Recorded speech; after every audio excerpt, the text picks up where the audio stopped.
Welcome, Ram fans, to the latest edition of Crackers College Hoops. It's Thursday afternoon cocktail hour.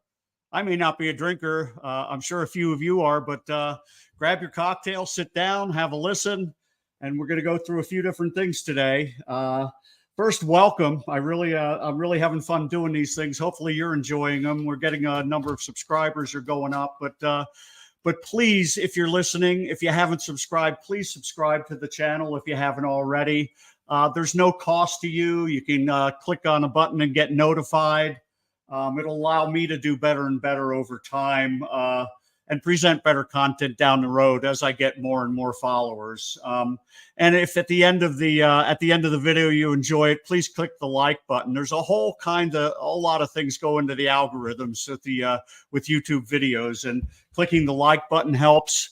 Leave comments behind. That helps me a lot in terms of understanding the kind of direction, the kind of things you'd like me to look toward in the future. I have some really interesting ideas. I talked last time about bringing on David Roddy and Isaiah Stevens for interviews. We'll do that.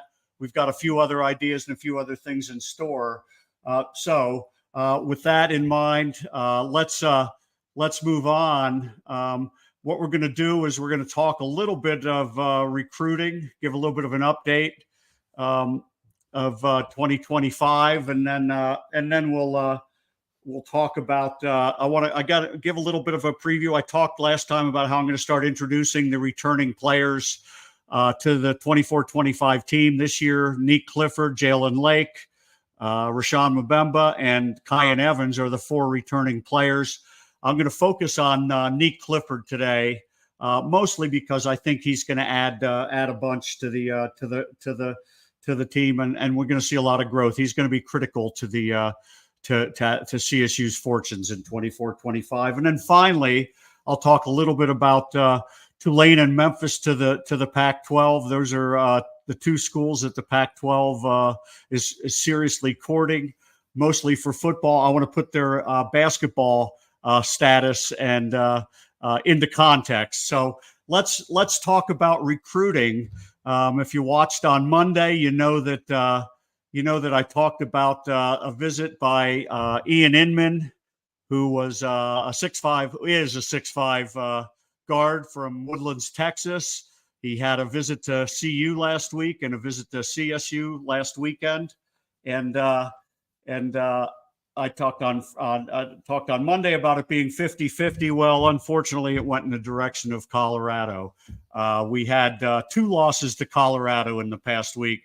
First in the Rocky Mountain Showdown on Saturday, and then Wednesday it was announced, Ian Inman announced that he'll be attending Colorado, and he talked about endless resources, and he likes how they'll play him in the right way. That was on Twitter.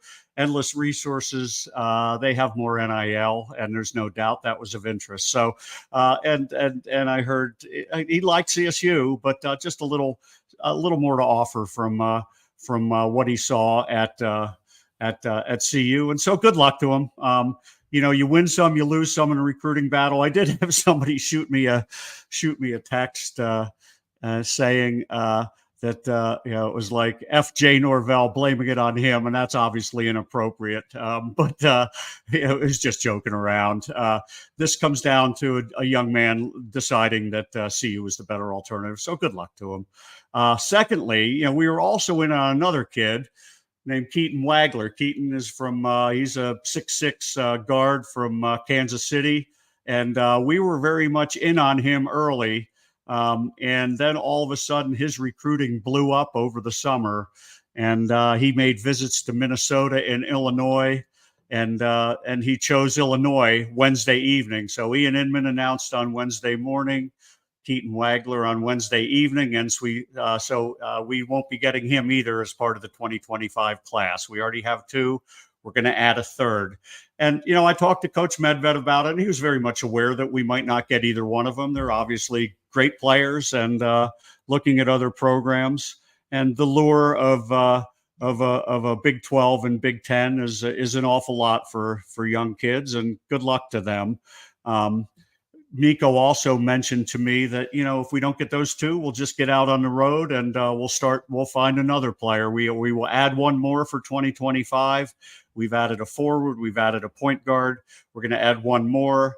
And lo and behold, late yesterday, a tweet out, Colorado State in today for a young man named at Sunrise Christian Academy in Kansas, a young man, a 7-foot Croatian named Ian Jurek.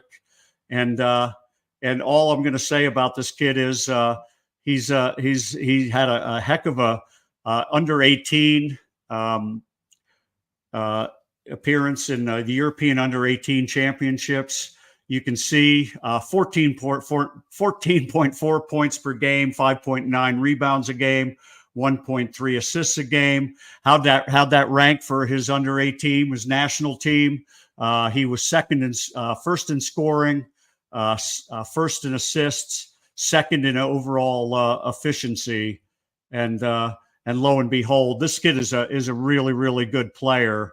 I pulled up some of his games.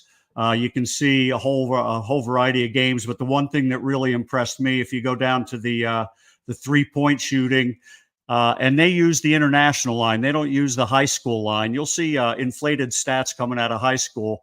Typically, they have a shorter line in high school that is only the top of the key. Just under 20 feet is what it's considered. International adds a little over 2 feet to the overall distance. He shot 7 for 14 on his threes. So a very, very good shooter. And, bottom line is he's just one of the candidates on the radar. I'm not sure if we're going to sign him. I'm not sure if we're going to get somebody better. I'm not sure if we're going to go after another guard, a shooting guard, another power forward, another big. That's up to the staff to decide where he would fit in the overall program. But I will say this, the last big man we recruited out of Sunrise Christian was several years ago. Happened to go by the name of Nique Carvacho, the all-time leading rebounder at CSU. And I believe he's the all-time leading rebounder in the Mountain West as well. Just a heck of a player. If this kid turned out to be as good as Nique Carvacho, more power to him. That would be a great add to him. So let's do this. Let's move on. That's the recruiting update. And I'm going to try and keep you posted. And just based on what I hear, what I read, and hopefully it's of interest to you. I love recruiting from the perspective. It's fun to see these players.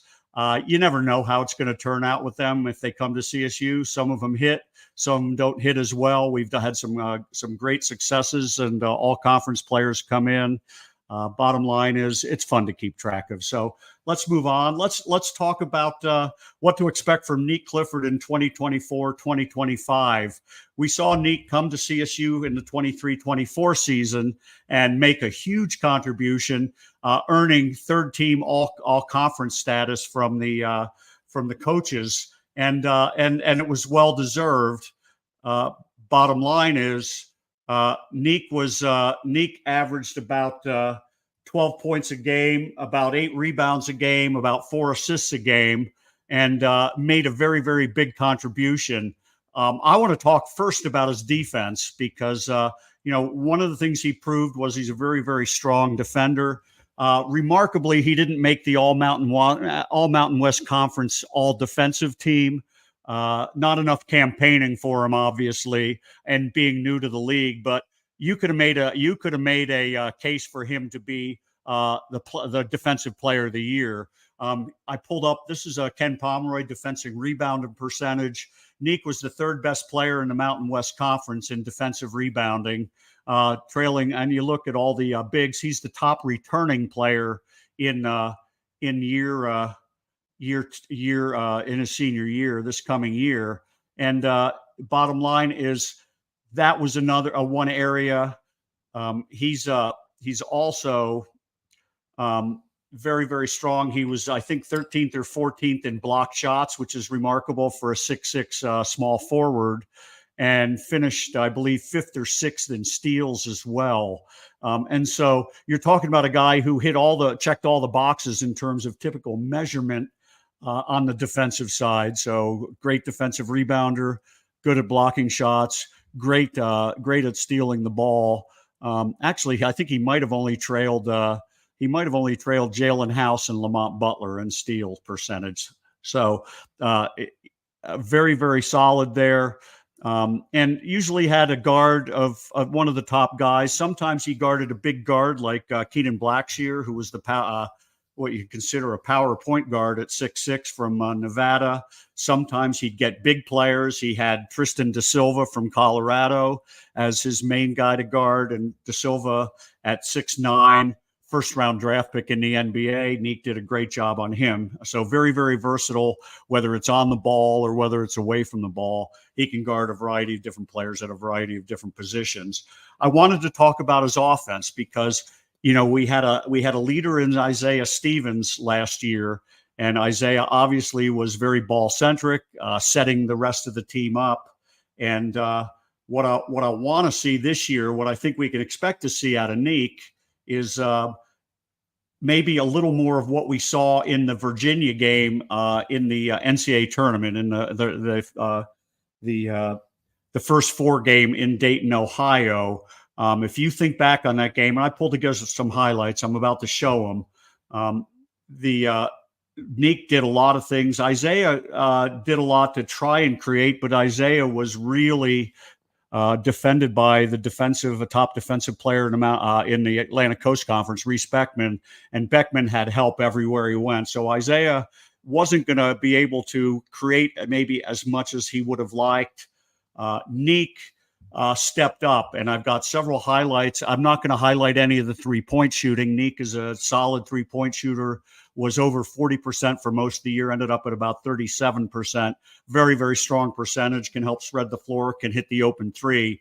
But I wanted to show the plays that I really liked, which involved him putting the ball on the floor and getting aggressive offensively. First highlight is going to be Nique posting a guy up down low, recognizes a mismatch, shoots the turnaround jumper from the baseline and one. Look for post-ups from Nique as part of the offense. I think we'll see more from him. This is a play that comes out of a pass from Patrick Cartier to Nique at the top of the key. You can see him going down the lane, and what does he do? Distributes the ball to Cartier for a nice finish at the rim. Next play is similar, except it comes from the wing, comes from the baseline, drives a baseline, finds Joel Scott underneath. And then the next play, the last one I'm going to show, this is Nique taking the ball in the corner and going all the way to the basket. So getting all the way to the rim, easy layup. All I can say, I'll show the loop again. I'll keep it going and talk through it. These are the kind of things we're going to have to see, I think, out of Nique this year.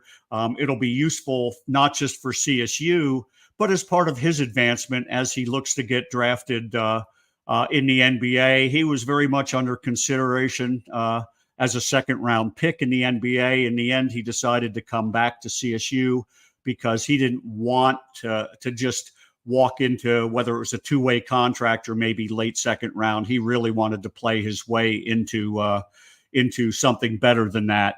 And the bottom line is by coming back for another season at CSU, he'll be able to showcase his all-round skills maybe a little more and develop his leadership skills as well, which of course will be very, very important for as he moves into the next level. So with that in mind, let's move on from Nique. Let's talk a little bit about what to expect from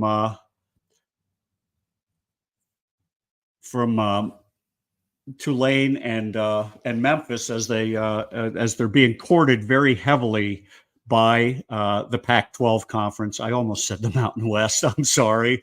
I'm excited about the new Pac-12. It's going to take a while for me to say it over and over and over again. We still have 2 years of Mountain West, but as you know, it's really it's important to put together strength from a football perspective. And Memphis and Tulane offer very, very strong football. Both have been to New Year's Six bowl games.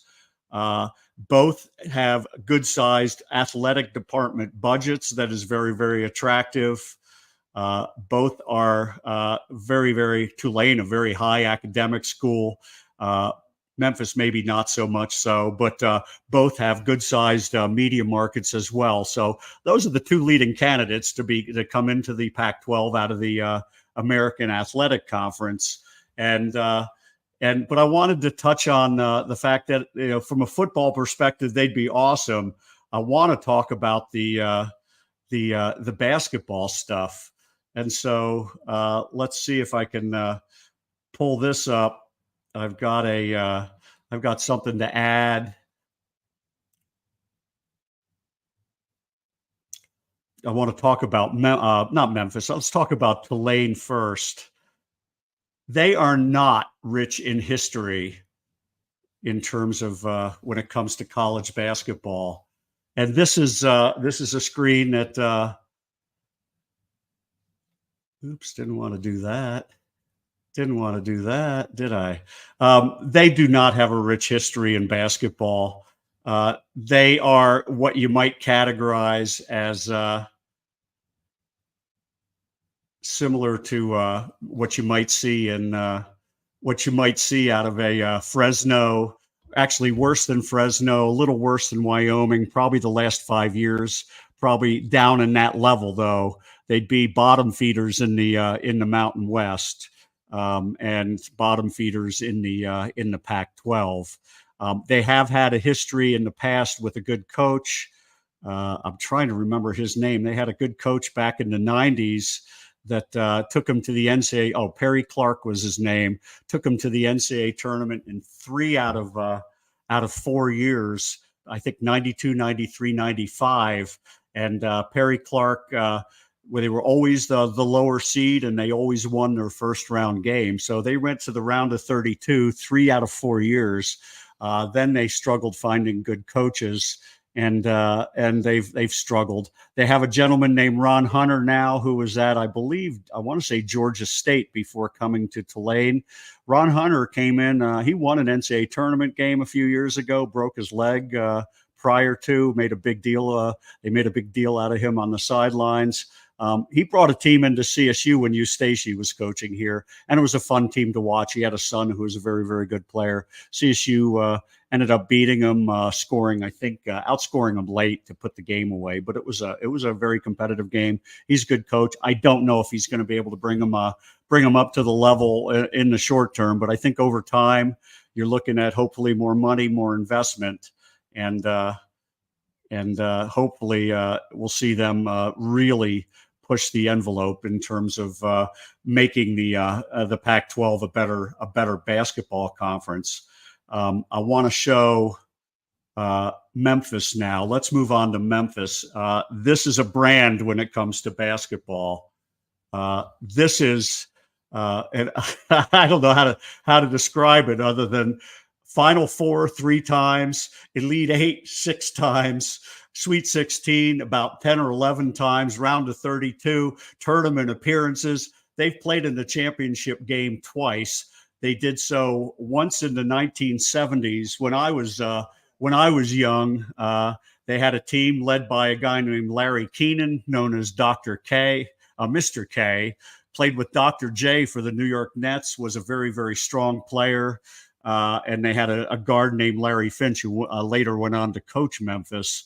They were an unbelievably good team. Lost to UCLA in the finals. I believe the game they lost, that was a game Bill Walton set the all-time NCAA record for field goal percentage, shooting 21 for 22.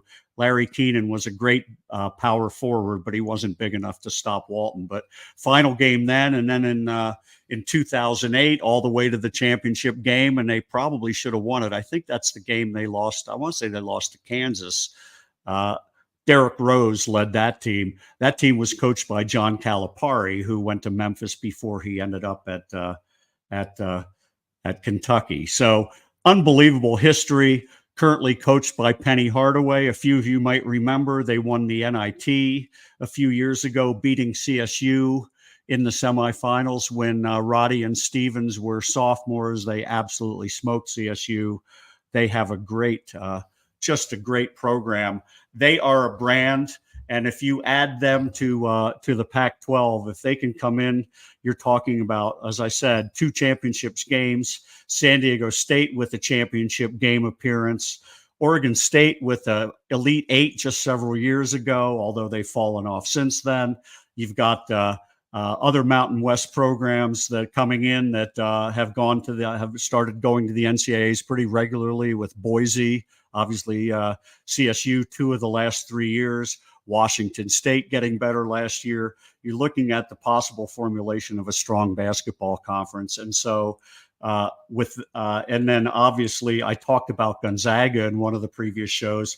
I think once they get those two schools in, then they can look at maybe adding a 9th football school. Who that'll be, I don't know. Will it be another team from the Atlantic, a team from Texas? Could be. I know they're talking. It could also still be UNLV, which of course would add a lot from a basketball perspective. So that's where it's at. It's an exciting time. You can see I have my State Pride shirt on right now. I'm not just excited about the move to the Pac-12, but I'm excited about this weekend in the football game. I love State Pride Week, and I'm looking forward to seeing how the players play when they put the Colorado color, the state flag colors on their shirts. It should be an exciting game. Hopefully CSU will find their stride, overcome what I thought was a pretty weird, wacky performance. My friends Joel Cantalamessa and Mike Rowe gave a very, very strong opinions of what they saw on Saturday on their RamNation.com podcast. I encourage you to listen to it. They were very, very discouraged. I'm a little discouraged too, but I'm also one of those believers that tomorrow is another day, and I'm hoping they can get things turned around. So we'll keep an eye on what's going on Saturday. Anyway, with that in mind, again, if you like the video, please hit the like button. Please subscribe to the channel. As I said, it really, really helps me out if with the YouTube algorithms, if we can get the number of subscribers up and start getting a large number of like buttons. So with that in mind, I'm going to say goodbye. Have a great weekend. And,